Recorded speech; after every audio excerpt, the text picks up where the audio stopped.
Now, we will yield 5 minutes to the pride of Kinney County, Texas, my friend, Mr. Brent Smith. Thank you, members, for holding this hearing. President Reagan once said, "A nation that cannot control its borders is not a nation." As I sit before you today, I can attest to the fact that we no longer have control of our borders. We have surrendered it to criminal cartels, and in doing so, have jeopardized our own national security. To give this topic the importance it deserves, one might argue that this hearing should take place on the banks of the Rio Grande. While doing so would jeopardize the personal safety of each one here, it would at least provide this committee with a firsthand experience of what Texans are living like every day. Kinney County shares 17 miles of border with Mexico and is located between Del Rio and Eagle Pass.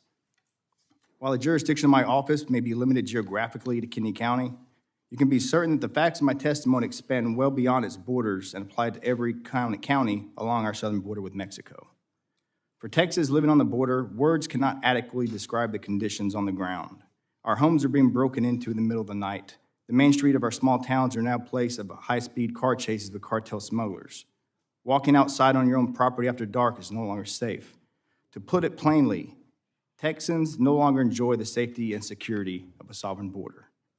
Kinney County has a population of only 3,200 residents, most of whom are farmers and ranchers. In the year 2020, the county reported 134 criminal charges for prosecution. This drastically changed in 2021 after President Biden issued multiple executive orders revoking numerous border security policies that DHS was operating under to successfully secure our border. Shortly thereafter, criminal cartels seized control of our border and imposed their own policies that would allow their criminal enterprises to thrive. In 2021, the number of criminal charges increased from 134 during the previous year to 2,708 in 1 year. In 2022, this number exploded once again to 6,800 criminal charges in the county. In 2023, there was 5,826 criminal charges, all beginning at 134. Kinney County normally operates within a $6 million annual budget. However, the open border policies enacted by the Biden administration has required that the county to significantly expand the capacities of our local criminal justice system, costing Texas taxpayers an additional $10.5 million.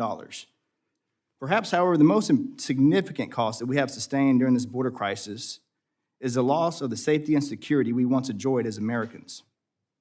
In order to protect the safety of students attending the public school from the threat posed by high-speed car chases with cartel smugglers, the school administration was forced to erect military-style vehicle barricades around its own campus.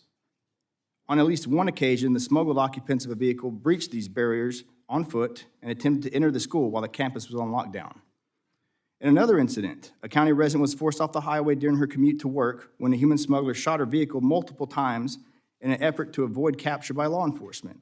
This resident was forced to quit her job due to the danger she subjected herself by simply commuting to work.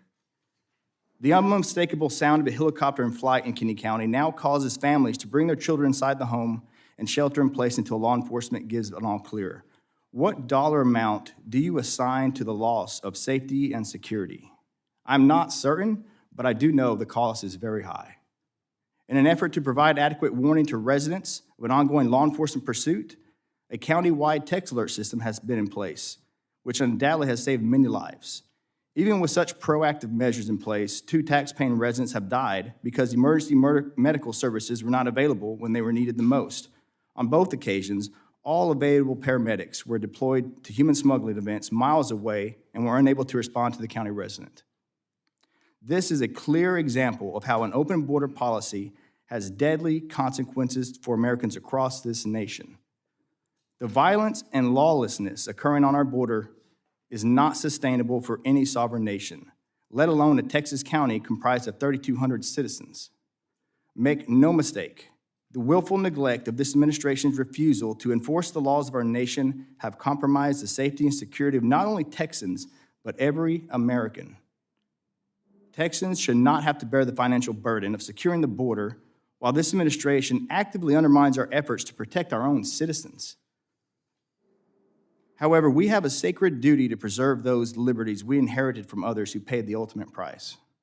Texans have never backed down from a fight, and we will not begin to do so now. Thank you.